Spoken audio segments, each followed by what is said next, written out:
Welcome to the Giants Nation Show. I'm your host, Bobby Skinner, here solo for the first mailbag of the Giants Nation Show era. I'm solo. I've done solo mailbags in the past, even on Talking Giants. So it's the thing I feel the most comfortable doing solo, because I can just spend hours upon hours putting together pages and notes. And it's fun. So again, we're going to go through your mailbag questions. We're going to talk about the quarterback situation, how you deal with Jaxson Dart, the defense. What's our thoughts on how good is it going to be? How good can it be? What could hold it back?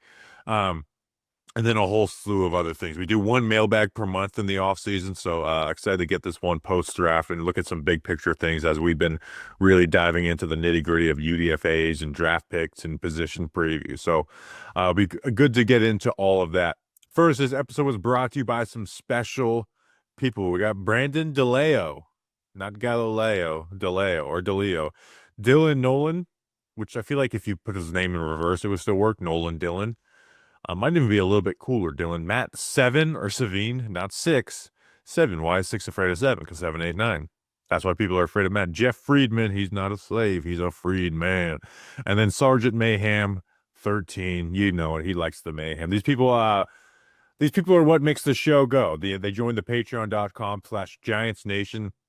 It's $6 a month, or I prefer the $9.99 per month, obviously, because there's a difference in money there. But it's the lifeblood of this show. It's what's gonna keep it going. Hopefully for the rest of my life. I mean, Giants Nation show for life. So you get stickers. If you join the $10 tier, you get 5 stickers. There's 2 extra t-shirt contests in there. And all that goes with it. And once we get through the 2024 Jaxson Dart breakdowns, we're going to do 2023 and 22, maybe even 21. Those are going to be on Patreon only. So patreon.com/Giants Nation. Take it away, Steve. Mail time. Mail time. The mail's here. Come on. Bye, guys. Here's the mail. It never fails. It makes me want to wag my tail. When it comes, I want to wail.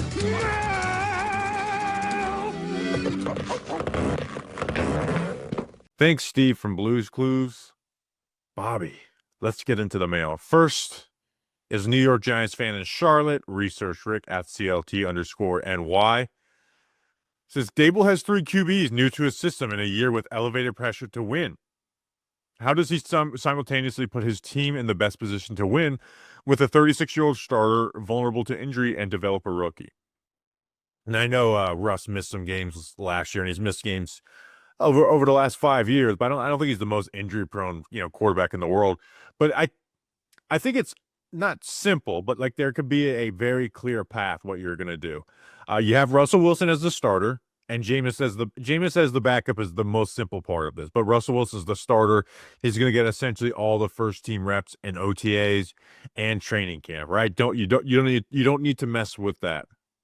If you want to do, a period of practice where you give Dart those starter reps, that's fine. But at the end of the day, you give your QB1 all the starter reps, unless you have a quarterback 1 battle. But I obviously know we're asking about how do you handle Jaxson Dart, and it will be interesting. But it'll be interesting to see who's really put in charge of the handling of Jaxson Dart. You have obviously Brian Dable, but he's the head coach of the entire team. He's calling the plays. His main focus cannot be just developing Jaxson Dart. But you have Mike Kafka who's a non-play calling offensive coordinator, we would assume, which ends up being like more of a quarterback coach. Says he's not calling plays. You have Shea Tierney as the actual quarterback coach. And then you have Chad Hall as the assistant QB coach, since Christian Jones left to be the Browns tight end coach. And Hall, like Mike Kafka, when he was the assistant QB coach with the Chiefs, right? I remember listening to him interview on the Coach Vass podcast about this. And he said he was put in charge of developing Patrick Mahomes in 2017. And would have separate meetings. His thing was getting Patrick Mahomes ready to eventually be their starting quarterback, which they had drafted him to be. Now, again, you say, okay, well, he was the assistant QB, but Mike Kafka also played quarterback at Northwestern. He spent 6 years on NFL teams as a quarterback. He had a long story, a long life as a quarterback, and understanding how quarterbacks, fully operate. Where Chad Hall, the assistant quarterback coach, he was with an offensive assistant when the Bills drafted Josh Allen, but he's been a wide receiver coach his entire career up until now. Like, he only played QB 1 year at Air Force before switching his positions. So long story short, you've got to have somebody that you trust handling him. Brian Daboll will have, some separate meetings with him throughout the week. Tommy DeVito talked about it in 2023. When he, eventually was put in that starter role, that Brian Daboll had already been having like separate meetings with him and checking in on him. But you have to have somebody who it is essentially their main job to get Jaxson Dart up to speed with the NFL. There's other ways you can do that, right? No snaps should be wasted on Tommy DeVito in camp. Quarterback 4 does not need to be getting any snaps in camp. And honestly, if Tommy DeVito wants to look elsewhere or whatever, like, there should be no problem with cutting Tommy DeVito just because he's not going to get those snaps. Now, they've used the line of like he's the only one who's been in this offense, and maybe that matters, but I don't know how much Russell Wilson is taking input from Tommy DeVito, but you could also have Tommy DeVito in the room to kind of help Jaxson Dart along. But Jaxson Dart at the end of the day should be getting all of the third team reps in training camp. And you can also split the second team reps here and there with Jameis Winston. Jameis Winston's a big boy. He knows he's a backup quarterback. Like, that's something you can do. And give him as many preseason snaps as possible, right? Like, Jaxson Dart should be getting, damn near every snap in the preseason should be for Jaxson Dart. And that's what the third quarterback has traditionally done on a Brian Daboll, New York Giants team. But I will say this about like Jaxson Dart playing eventually is that if the team is losing, I do want to see Jaxson Dart play eventually. I'm not on the board of like, oh, I hope he doesn't play at all. Well, I do hope that because I hope the Giants are winning.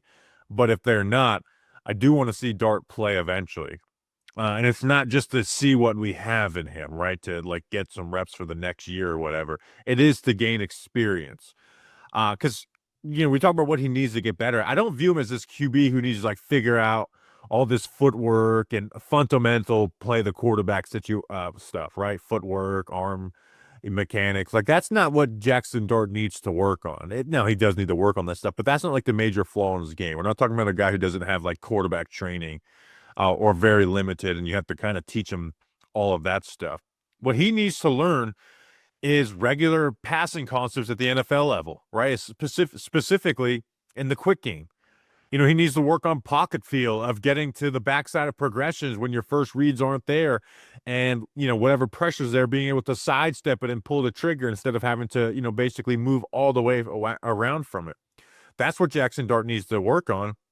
And so, like, he needs reps and learning the how and why behind passing concepts. So I do think once you really try to ingrain the basics of your offense into him, reps is what's going to develop him the most. And scout team quarterback is just not that. You're following cards, and if you mess it up, it's because you're following where they're telling you to throw on scout team. If he's not ready to handle it mentally, no reason to put him out there. And then, limit what you're running and possibly messing with his aggression. Right. So again, if he's not ready, if he hasn't picked it up mentally enough to play him, then you don't just force him to play. Like, we've got to kind of have like him in the film room is really understanding what you're trying to do and having some, mental reps going through that, and obviously some in practice.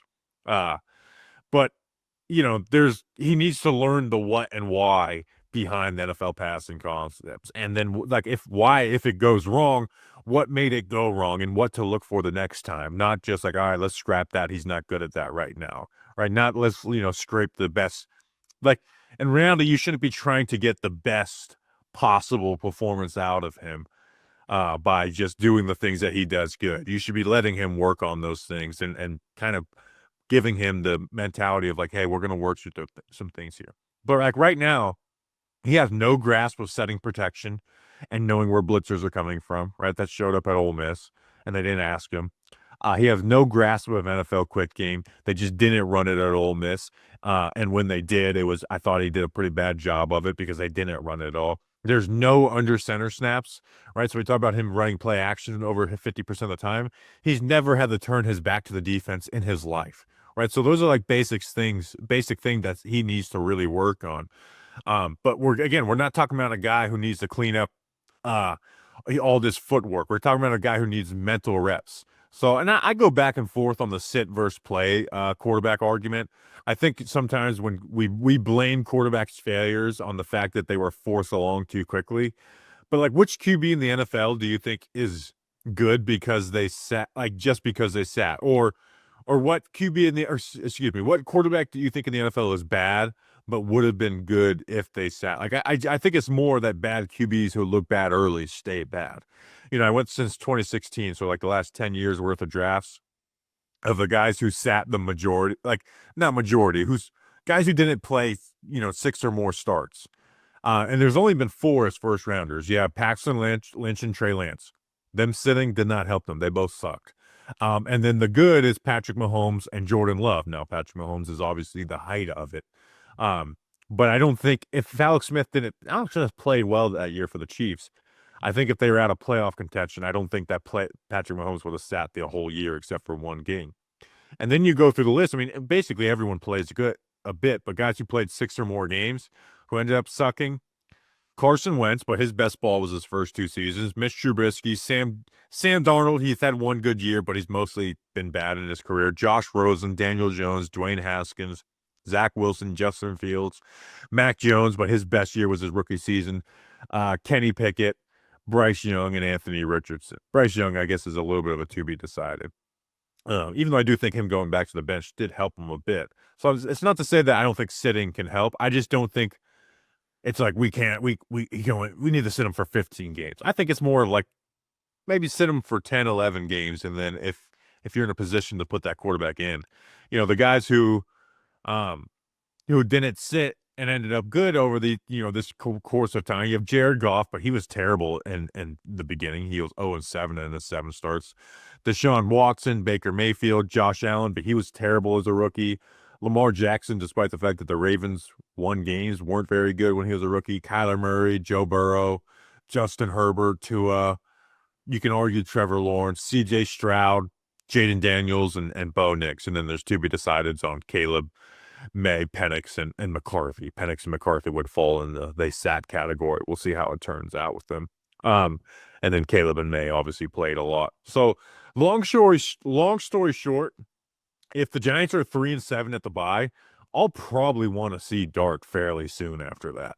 And if he's going to fail because of that, then I don't think he was ever going to really succeed in the first place. If that, if because playing him for 7 games at the end of the season or 6 or 5 games at the end of the season, if that's the reason why he fails, then again, I don't think he was ever going to succeed. And again, like what does success look like? So that's how it handled. You got to have somebody on the staff that you trust to develop him.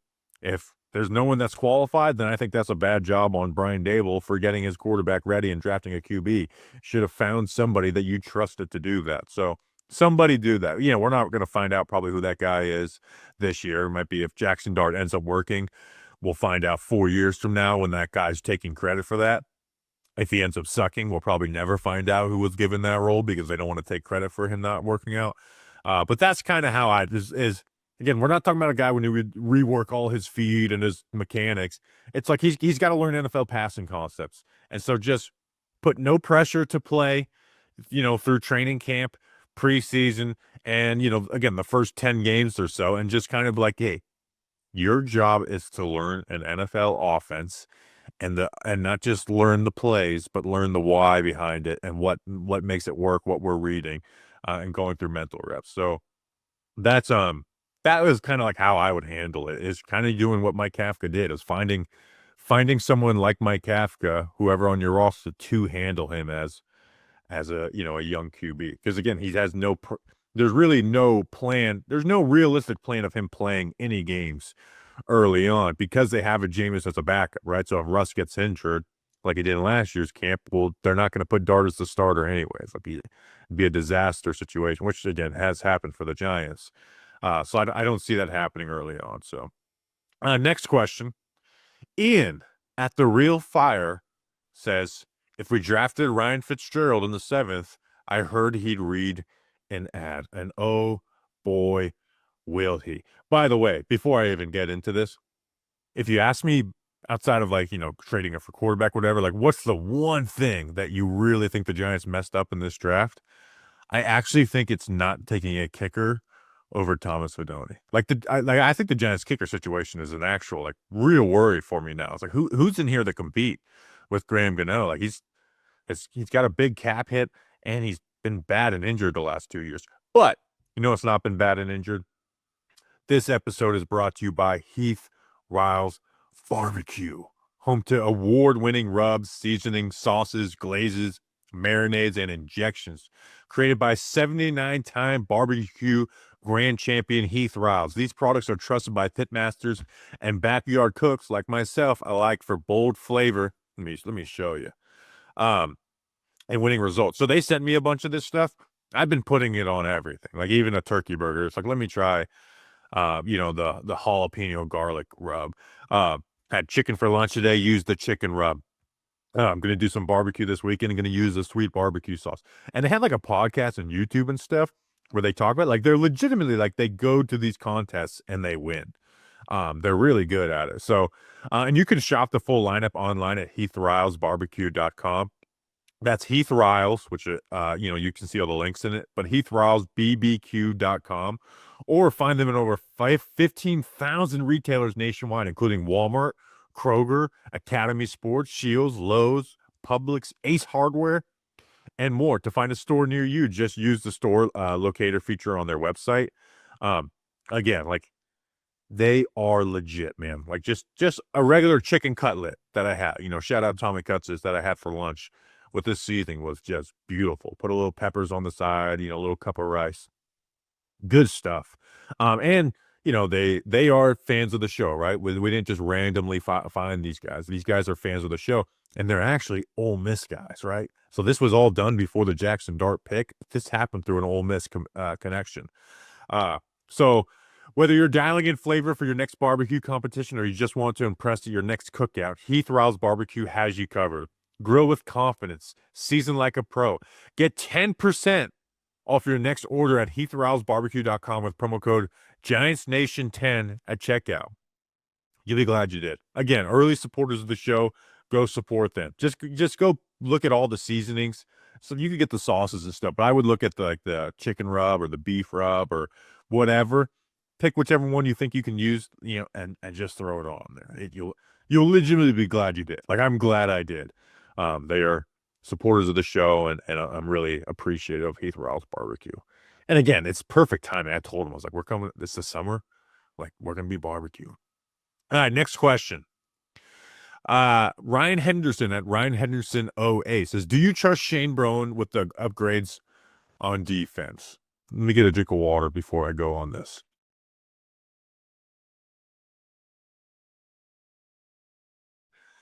I think the defense will improve with the upgraded pieces under Shane Bowen, but I do view Bowen as what you put in is what you put out defensive coordinator. James Foster, who runs No Flags Film, he's a Titans fan, so he covers them.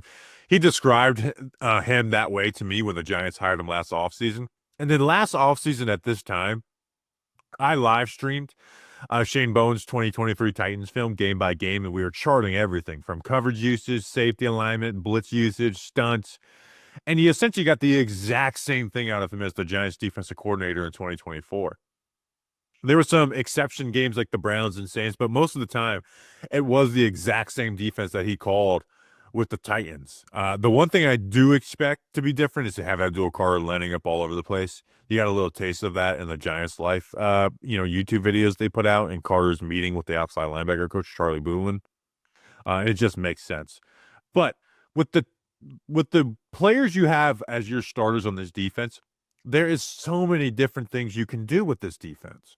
And Paulson Adebo, right, your big free agent signing, he doesn't have 7 interceptions and 18 pass breakups over his last 22 games on accident. Like, the Saints let him cheat leverage and take chances, right? They would use the safety to let Paulson Adebo take chances. There was times where he got burnt and it hurt them, but it paid off in the end. All right, so you have this Paulson Adebo. Let Paulson Adebo play the way that Paulson Adebo likes to play, and that is by taking chances. And that means he's going to give up yards sometimes, but he's going to get you turnovers. He's not this lockdown, hold you to 20 yards in a game corner. He is I'm going to take chances. I'm going to get beat sometimes, but when I win, I'm going to win big. You have Javon Holland and Tyler Nubin are these versatile safeties. They need to be used that way and not just interchanging between deep and box, right?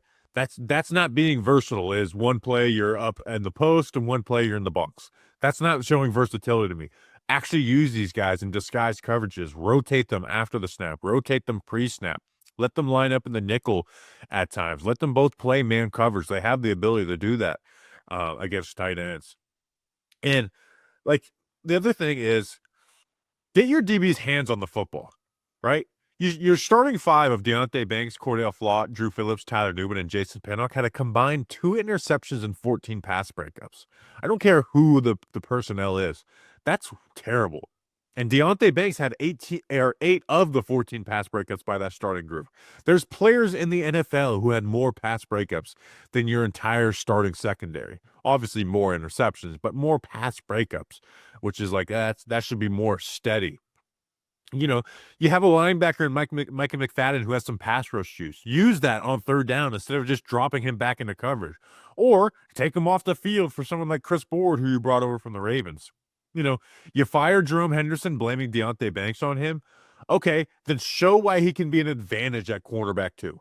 Not just getting by, but like be an actual advantage at the quarterback too, where we said this guy could actually play corner one probably. This guy's winning games for us because he covers the wide receiver too on other teams. And guess what? In the NFC East, you're going to be able to have to cover wide receiver twos. So I don't look at this as like, oh, Shane Bowen, now he has the pieces to do what he wants. Well, he did basically the same thing he did at the Tennessee Titans, right? Like, coaches who don't show that they make big changes don't really make big changes, right? Like, let's look at the Giants. Like, Patrick Graham, for better or worse, he was someone who made changes to what he did consistently. Or you have the Wink Martindale types who have an identity that is aggressive. I'm not expecting Shane Bowen to make all these crazy changes in what he does. So I remember talking in 2021 about what the additions of Kenny Galladay and Kadarius Toney meant for Jason Garrett's offense and what he was going to do and the different things he was going to do. And it signaled that they're going to get more creative. When in reality, it didn't mean anything. Also stop the damn run. And this is not just a Shane Bowen conversation. This is a Joe Shane conversation. Figure out a way to not let teams run all over you. Like, I get pretty damn tired of people talking about what the defense was ranked in weeks 3 to 6 when they played the Browns, Seahawks, Bengals, and Cowboys, who were not only like bottom 5 rushing teams when they did run it, but had no desire to run the ball. After weeks 1 and 2, you let the Vikings and Commanders drive up and down the field on you. Like, you had 1 interception for the majority of the season. But anyways, with the run defense, you know, you've seen your team be a bad run defense for 3 seasons, 27th, 29th, and 27th in run defense. Whoever is responsible for that, Joe Shane, Shane Bowen, it needs to be fixed in year 4 of this regime. You know, we watched Hard Knocks last year, and you talked about Shane Bowen's run defense as a reason to hire him. So get it done. Right? You had 2 defensive coordinators who left with top run defenses with their pass regime. Get a good run defense, right? Dre Patterson blames the DBs for the run defense. Well, all 5 DBs have been added by you, Joe Shane, with some serious assets. The only guy in this defense that you didn't add is the best player in Dexter Lawrence in 4 years. So I just think with Shane Bowen, you get middle of the road. You get cushioned cover 1 and cover 3 coverage. You get very little blitzing, and then you're going to stunt the front, and you're going to take some chances on third down, playing some games up front. But I don't know if the players have bought into what Shane Bowen is selling. You know, so do I have faith in Shane? Let me say this. So do I have faith in Shane Bowen to make this defense better? Not really. What I do have faith in is the fact that Abdul Carter, Paulson Adebo, and Javon Holland to make this defense better. But at the end of the day, it's year 4 of this regime, and the lack of QB production has not stopped this team from having a good defense. So fix it. Whether you want to talk about Shane Bowen or Joe Shane, this defense should be good in year 4. Right? The lack of a quarterback does not stop you from having a good defense. Okay, and don't talk about, well, the offense is the reason. No, it's not. It's not. Now, the defense was better than the offense last year, but you need to put together a damn good defense, right? You didn't make any additions really to the offense outside the most important one at quarterback. Okay, so show me that that's why. We're going to make this defense good. not just middle of the road. No, with the talent you have, unless Dexter Lawrence gets hurt, this should be a top 10 defense. If you had a defensive coordinator that we loved and viewed as an advantage, this would be closer to a top 10 defense. So to answer the question of Ryan Henderson is, do you trust Shane Bowen with the upgraded pieces of the defense? No. I do trust the defense to be better. It has better players, so there's no reason for it not to be better. But I don't want better is not my expectation for the defense when I look at the lineup. My expectation is good. You have Dexter Lawrence, Abdul Carter, Brian Burns, Kayvon Thibodeau, Bobby Okereke, Paulson Adebo, Javon Holland, and then the rest of the guys are young, talented players of Deontay Banks and Andrew Phillips and Tyler Nubin. Make the damn thing good. It should be a Darius Alexander. It should be a good defense, and one we're excited to watch. So next question, we got Tim at NYG Tim. What are some realistic contract numbers for Micah and Wan'Dale if we were to extend them? So I like these questions because it allows me to dive deep into it. Now, I think it's a good question because these are two of the more difficult guys to project on what they're getting contract-wise. And I went back and looked at our wide receiver review that we did in January and talking about Wan'Dale and, his future. And, here are my notes, contract-wise, was Curtis Samuel got 3 for 20. And just looking at slot wide receivers, Curtis Samuel got 3 for 24. And I said, I can see Shakir setting the market for what we could see a Wan'Dale contract being. And I look back at, Cole Beasley got $7.2 million on a 4-year deal in 2019 as a similar stat profile and in a very similar role. But there wasn't a ton of slot wide receiver contracts to really go off of. And then Khalil Shakir got 4 years, $53 million. So over $13 million average annual value. That cannot be the standard for a Wan'Dale Robinson contract. Even if you're one of Wan'Dale's biggest fans, that cannot be the standard for what he is. So I wouldn't be in a huge rush with Wan'Dale. I can see Wan'Dale's, and here's one thing, is I can see Wan'Dale's production dipping pretty significantly with Russell Wilson as quarterback. It just does not fit at all what Russell Wilson does. We don't run that quick game. And we've seen Richie James in a Brian Daboll offense produce. Richie James in 13 starts in 2022 had 62 catches and 583 yards. Wan'Dale last year playing the full season had 93 for 699 for 700. So Wan'Dale was at 41 yards per game and Richie at 44. A lot more catches, sure, but not much more productive. And I hate the word replaceable, right? Especially with the New York Giants who have not been able to replace players. But with Wan'Dale, I will use that word. I think what he does is replaceable, but you have to figure out a plan, right? You can't just say replaceable. You have to have a plan to replace him. And Wan'Dale is a solid player, but I think Russ is a bad fit for him. So but I don't want to just let him walk for nothing. I look at would 3 years for $27 million get the deal done? I could see people saying that's too much, but I could also see Wan'Dale not wanting to bite at that. You may be giving him a homegrown player bump at that contract because you don't have any major decisions coming up from 2022 or 2023 class outside of Kayvon. So I don't know. I think 3 for 27 would be taking care of a homegrown player and fair. And maybe I'm crazy and Wan'Dale gets more in the open market, but I don't think he's going to get the length with the AAV that he will. Again, he's he's had a ton of catches and stuff, but who is going to go and pay big money? Who's going to go pay him 3 for $33 million? That's what we want for 3 for 30. Man, maybe I'm underrating Wan'Dale Robinson, but again, he's not someone who you use more than 10, 15 yards down the field. And they could get the best quarterback in the NFL, Patrick Mahomes, and Wan'Dale Robinson's route tree is really not growing that much. I really don't think so. He'd be more useful. His production would be better. It'd be more, every catch would have a lot more, value in it because there'd be more space, right? You could create more space for Wan'Dale and not have 93 catches for $699. But I just don't know if I'm investing, especially once you re-sign Darius Slayton, which I'm in favor of. then I feel like we can maybe possibly move off of that. But we'll see. For Darren McFadden, Micah McFadden, I looked at some of the linebacker contracts of recent years. Derek Barnes got 3 for $24 million. Divine Diablo got 2 for $14 million. Jermaine Pratt got 3 for $20 million. Alex Anzalone 3 for 18. Cody Barton got 3 for 21, and Terrell Dodson got 2 for 6.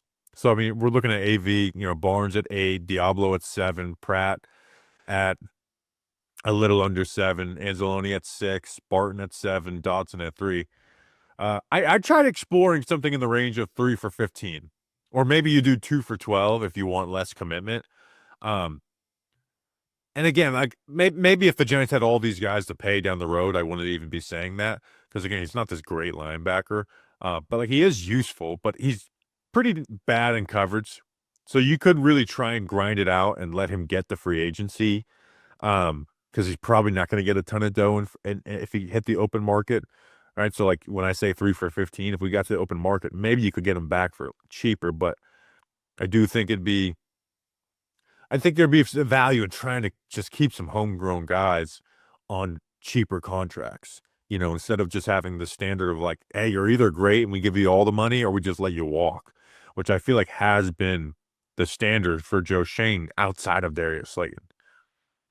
Is like either like, hey, we're paying you top dollar, or you're getting top dollar somewhere else, and then like the middle range. Like I'll say this, like with Jason Pinnock, who shouldn't be a starter on the Giants, and they upgraded. But let's look at this contract he got from the 49ers. He got a 1-year, $2.2 million contract. Don't you think getting him at like 2 for 5 would have some value, right? He gives you specials, he'd be a good third safety. Right? Like I just feel like that gives the Giants some value. I've been trying to keep some of their homegrown players. So again, maybe I'm over. Again, I think somewhere in that 3 for 15, 2 for 12 range is somewhere where, again, you're not putting a ton of commitment. You're definitely not putting a ton of money. Like maybe you can say it's a bit of an overpay, but it's one I'd be willing to do. All right, next question we have Stan McCune. I actually really love this question. If the Giants didn't trade for Dart, who would have been your target at pick 34 based on how the draft fell? Well, I'll say this. The draft fell terribly for pick 34. My view on pick 34 was like, I want one of this like group of 9 players to fall, and none of them did. It was basically like that quad of O-linemen and defensive tackles, like Josh Connerly, Josh Simmons, Gray Zabel, and Donovan Jackson. I was like, one of those guys can fall. Or on the defensive tackle group, like Derek Harmon, Walter Nolan, Tyleik Williams, or Kenneth Grant. I never thought Kenneth Grant would fall, but I thought the other 3 guys might. One of them to fall, and none of them did. And then Omarion Hampton being like, hey, it's best player available. Just take him. So retroactively, I like pick 34 a lot less than what I did going into the draft night. But the options I had, Benjamin Morrison or Will Johnson and Benjamin Morrison were my best player available at the cornerback spot out of Michigan and Notre Dame, but understand injury concerns for both of them. So I'll just say that they were my best player available, but I would understand if they weren't the picks. The other 3 guys that I would have considered a lot would have been Jonas Avenia, who went pick 36, the tackle out of Arizona, who's a guard in the NFL. He doesn't have tackle feet. Alfred Collins, the defensive tackle out of Texas, he went pick 43.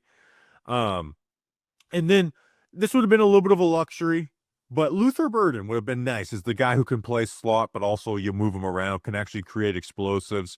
Like I think he fits perfectly what you would look for in a Brian Dable, Jaxson Dart, Russell Wilson offense, right? Where like you got to have quick game, and he can do that for you, but he is someone who can create explosives. So, like I said, retroactively, I like pick 34 a lot less than I did going into it, because I just thought somebody would fall. But I was doing an exercise with the Big Blue UK guys pre-draft, and it made me realize like this first round sucks, because these are all guys who in past drafts would be there at 34, and they were all going way too early. So, but I will officially say, if the Giants were at pick 34 and kept it, I would have wanted Alfred Collins. He was the number 1 on my big board for that range.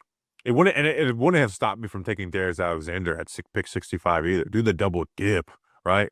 would have been great if they double dipped and just went to my draft day speech for once in their lives, but they'll never do my damn draft day speech. Actually, they did in 2024. And people praise that as their best draft class. So yeah, Alfred Collins is my official. If they had pick 34, I would have win. I mean, he's just a beast run defender out of Texas. Doesn't give me much pass rush, but Giants got enough pass rush, right? We need some run defenders to help out. So Alfred Collins, and then Jonas Savania and Luther Burden would be my other considerations, if we're not including the fact that Benjamin Morrison and Will Johnson because of their injury concerns. But good question. In fact, I would have never really thought about that until like 3 years down the road. But it's good to have it on record now and not looking at it retroactive. Like, could have got this guy. Like, no, I would have taken Alfred Collins if it was there. We'll see how it works out. All right, next question. We have David Theis at NYG Theis. Reminds me of Daniel Theis, that center for the Celtics. Is he on the team still? I cannot believe the Knicks are up 2-0. I really can't. Nope, he plays for Holland. I don't know. He's on is he on Monaco or Barcelona? Oh no, he played games in the NBA this year. I played a little bit. Anyways, no one cares about that. Which UDFA do you see making the team? Says David. O'Donnell Fortune, the corner out of South Carolina, he's the best in my opinion. But you also have Paulson Adebo Banks, Drew Phillips, and Flott, who are locks on the roster ahead of him, and I don't see them cutting Trey Hawkins. So it's just going to be a tough battle for Fortune to make the roster. I'll go Juice Wells, the wide receiver out of Ole Miss. One, they brought in all these wide receivers for the UDFA class. I don't think they did that on accident. I think they want one of those guys to be the best, and honestly, possibly be their wide receiver 4 over Jalen Hyatt. And I think Juice Wells is the best wide receiver of that trio of him, DeQuan Felton, and Bo Collins. I'm not counting the Bly in this. Bo Collins and DeQuan Felton fit the profile like these big-bodied guys, and they make some plays in camp. But Juice Wells, I think, is just a flat-out better route runner than them. He's faster than them, and he creates legit explosive plays at Ole Miss. And he has success in the SEC. He was 4th in SEC receiving in 2022 at South Carolina behind Jalen Hyatt and Malik Neighbors. So I'll say him. One, you have that connection, and it's kind of a fun thing with him and Jaxson Dart. That's not what you're going to buy. I view on a down-to-down basis, he can do more for you than Bo Collins or DeQuan Felton. Dalen Cambry, the special team out of Louisiana, would be cool. I hope he's around forever. But I even looked at, but I think it's a tough battle for any of these guys. The only UDFAs to make the initial 53 under Joe Shane. Now they'll get guys will eventually get playing time. There'll probably be 3 or 4 UDFAs that get some playing time eventually. But just to make the initial 53-man roster under Shane, you had Jake Kubas and Elijah Chapman in 2024, none in 2023, and then only Timon Fox in 2022. And you think about, the first year of a regime, usually you're like, that's the year you get the most UDFAs because you just want to get your guys on the roster. Like, they only had 1 in Timon Fox. So, but my official answer will be Juice Wells. But my official favorite UDFA is O'Donnell Fortune, the corner out of South Carolina. All right, next question. What do we have? Luke at Luke P Sky 9. Lucas 9 at Lucas 9. Which potential training camp position battle are you most intrigued by and why? There's not a ton.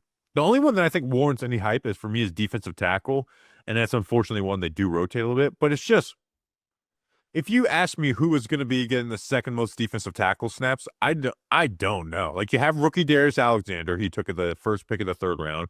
That's also, obviously there's big plans for him, but he's a rookie. You have Chauncey Golson, who isn't even officially a defensive tackle. And then you have 3 vets in Nacho, Roy Robertson Harris, and Jeremiah Ledbetter that really don't inspire much life there. Running back is the one that people will say, but if we're just talking about a camp battle, preseason, maybe a little more. But running back, they rotate running back so much in training camp that it really doesn't matter at all, like what you're seeing, like snap-wise in training camp. Even when they had Saquon, like every running back got first-team snaps. Last year, Dante Miller, Eric Gray, Tyrone Tracy, Devin Singletary, like they all got first-team snaps. So, like, don't be surprised if Rashawn Baker out of Elon is getting, a couple first-team snaps in training camp. They rotate that so much. So that's not even a real – and they can't tackle, right? So it's hard to see really it's hard to see what Cam Scadaboo is in training camp because he can't break tackles the way that he does in real life. But I think defensive tackle is the one that is truly wide open. Like, I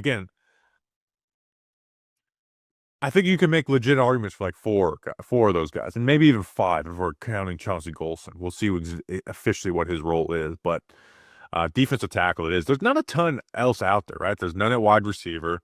Running back, again, like I said. Quarterback, no. Tight end, no. O-line, no. They got 5 starters. The edge is, it's a rotation.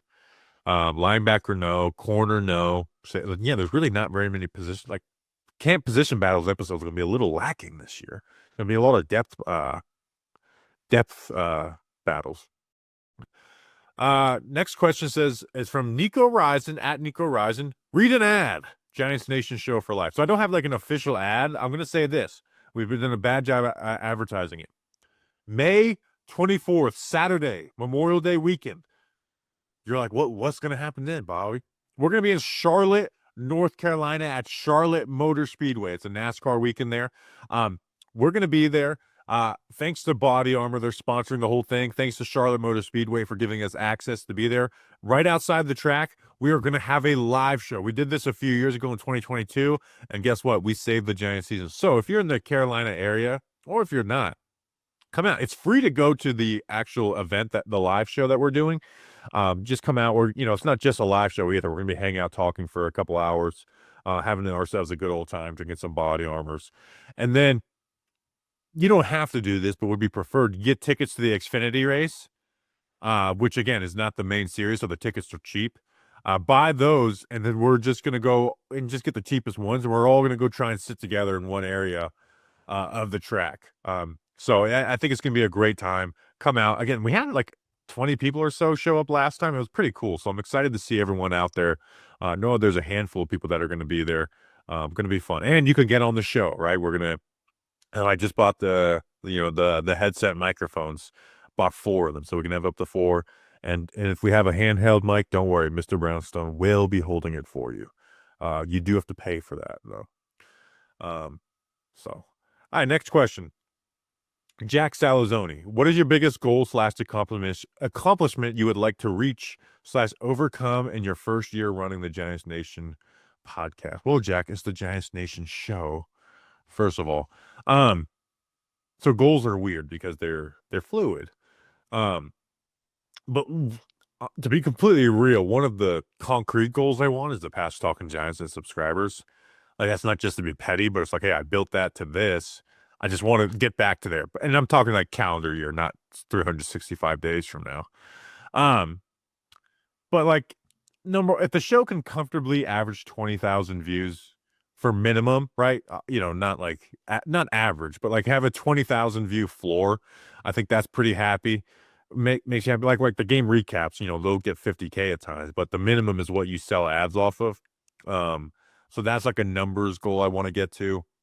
And I want to figure out if I'm going to be adding like a full-time co-host, or am I going to Bill Simmons it and be happy with that decision in December. Don't be looking back and like, man, I wish I added a full-time co-host, or I didn't really need to do this and it's not helping me the way I want. So that's one of them. But other like just goals of like Giants coverage is I want to start getting information. Like, I get information, but I want to do a better job of seeking it out. I'm kind of more like it comes to me. So like I want to get better at that part of the game, of media. Financially, I will sell ads, but I want the Patreon to be what supports me, and then the ads are what I can use to to help grow and pay others, right? Like right now, anyone that's like helping the show, I'm paying them off a cut, but it would be nice to have them like, hey, this is what you do, this is what the pay is, not you get this percentage of this and that percentage of that. Like basically anyone who's helping me right now is working off of a cut, which is fine. But yeah, again, should be more if you add like a full set of ads, then you can just be like, this is what you're getting. And it makes people more comfortable. I'm also like some other things, like I've pitched it to a couple people of maybe becoming part of like the network of Giants Nation show. Like that's something I wasn't able to do before because it was like, work on NFL stuff. But now I can really just focus on Giants stuff. So that's one. I want to hit more events like we talked about in the defense of the UDFA pod, do the Senior Bowl and the Shrine Bowl. I'm going to do some more deep dive types of videos. And my long-term goal is I want to sponsor a race car. I want to have enough money to sponsor a race car. I don't want money to buy a house. I want to sponsor a race car. How about that? All right, next question. Next question comes from Wes Locke. What's the biggest weakness in your opinion that the Giants have post-draft? I think I might do this on another mailbag part, and I'll spend more time on it. But I still think it's like before I said, their run defense. Like, they're 27th, 29th, and 27th, and they didn't really do anything to get a lot better there, right? Like Carter, Abdul Carter will create more tackles for a loss, but like that's one of the worries is him playing the run. There's Alexander. I don't think really improves at day one. He could get there, but I see him get worked off double teams and stuff, and get killed with angles. Like he's not this like dominant run defender. So I think it's the run defense, because I didn't really see if the goal was that here's what I'll say is their goal of the offseason was not to make the run defense a ton better. That's pretty clear. It was to make their coverage better and make their pass defense better. The offensive line isn't an advantage, but they can pass block when all healthy. But you have Runyon and GVR. They're both average players. JMS is below average. They're one Thomas injury away from being below average, and that can hurt you. People won't like this one. QB is, I think, actually, like, QB is an upgrade, right? We keep saying upgrade, but what are we upgrading to? Russ probably falls into 21st to 25th in quarterback rankings, right? So if we're doing, like, defensive tackle rankings, corner rankings for the Giants, where their unit ranks, like, Russ may be one of the that quarterback may be one of the lower ones if we're, not including Jaxson Dart and what he's going to look like. So, but the run defense as a whole, I think, is comfortably their biggest weakness going, after all the offseason additions. All right, next question, Sean at Sean Dalton James. With all players changing numbers every year now and everyone believing they are entitled to single-digit numbers in the teens, when will teams say no? Should there be a prerequisite to switch to single-digit or team number? Only having 12 for your quarterback is nonsense. In fact, he said 12 or 19. Well, like they don't even have 19 because Jameis is wearing number 19. But the NFL shouldn't have changed the rule, but whatever. I said in the moment, and it's like, oh no, you're being a grandpa. No, because you open this up where there's no numbers to pick from. And my middle ground compromise for it would have been was that it could only be that do the different numbers compared to like with a traditional, positional numbers, is that only first round picks can do it. And it has to be their number that they wore in college, right? It can't be like, oh, this was my high school number. Like Jaxson Dart having one number he can choose from, and it's being 12. Like, that's ridiculous. Like, when Deontay Banks changed from number 3, I don't know if Russ paid for it or whatever. The Giants should have been like, no, you don't get number 2. Sorry. Like, you don't get number 2. You haven't even been an average player for us as a first-round pick. You do not get to pick a single-digit number as a corner. They should just say no. If you want to change it, go back to 25. Now, he would have fallen under the first-round pick, so he could have kept 3 under that. But even like Javon Holland should have number 8. Pick a number in the 20s. The Giants also having all these numbers retired makes it hard. You have number 1, 4, 7, 10, 11, 14, and 16 retired. That's just in the quarterback range. Like 7 of the possible 19 numbers that you can wear are just gone. Like number 4 being retired for Tuffy Lehman, I'm sorry, is dumb. His number shouldn't be retired. Wyatt Tittle played 4 seasons for the Giants. Like I don't think his number should be retired. As good as he was with the Giants, I don't think he's retired. And like Sean say, like when the team say no, like when Abdul wanted 56, it shouldn't be on Lawrence Taylor to say no. The New York Giants should be like, hey, no. Don't even ask him. Like, no, you don't get his phone. Don't ask him. You're not wearing number 56. And no matter how you feel about Phil Simms, number 11, and if it should be retired or whatever, I kind of lean on, he was the quarterback for, the best era of Giants football. had one of the best Super Bowl performances of all time for a quarterback. I understand he wasn't the QB on the second one, but he was the QB for that team. I would lean on it's a quarterback, won Super Bowls, you retire his number. But again, like, and this isn't on Abdul Carter. This is the Giants should tell him, no, you don't go to you don't get number 11. That's Phil Simms' number. Instead, you put him in this situation of like having to say no, or his family says no. In fact, I think the Giants even may have went to Phil Simms asking for the number for Abdul. Not even just the Giants, but personnel from the Giants. So I always hated it. I more so hated the number, not because like, oh, this is not history or whatever. It's more of like I remember Divine Diablo was a 4th-round safety who's moved the linebacker for the Raiders out of Virginia Tech, and he's wearing number 5. It's like, no, you shouldn't get that number. That's just say no to these guys. Last question. Dominic Capilupo at DomCaps11. He'll actually be at the Charlotte show. What do you see the Giants doing with Devin Singletary? Keep him. Devin Singletary has been a starting running back his entire career, and now you have him at good depth at like running back 2, 3. Let's keep depth.